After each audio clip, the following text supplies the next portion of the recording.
When choosing a new car, there's two different engines, petrol or diesel. There are different myths, aren't there, and different things, Rob. What kind of things do people come up with, and what are the myths?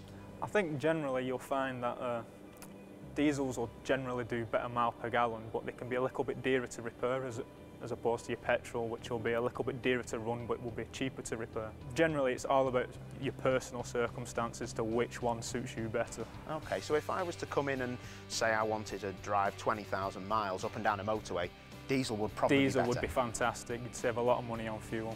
But there's quite efficient petrol engines out there as well, isn't there? There is. Peugeot, for example, have got the 108, which can almost do 60 miles per gallon. So I mean, if you're generally driving around town all your life, then perhaps that is actually better for your personal circumstances.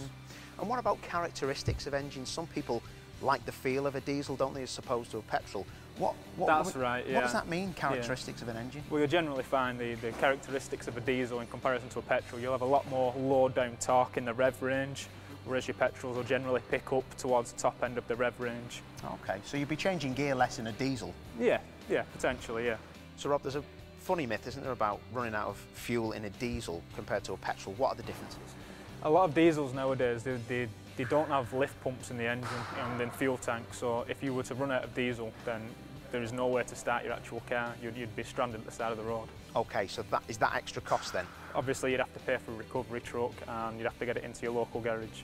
Right, okay. All right, moving on to weather then. Does cold weather implicate a petrol more than a diesel, or the other way around? I would probably say diesel more than anything. Diesels generally run a little bit cooler, so in a cold climate your engine will take a lot longer to warm up, and if the roads are wet or icy, then because there's a lot more low down torque, there's a likelihood the car will skid. Okay, right, so that's something to look at as well.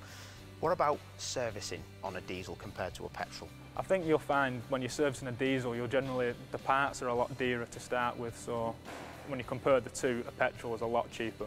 Okay, Rob, so that sounds like swings and roundabouts to me. That's right, you'll find there's pros and cons to each, and you'll find that you'd really need to match it up to your personal circumstances. Okay, and is that something that Perry's can do? If you call down, our sales executives will be happy to help.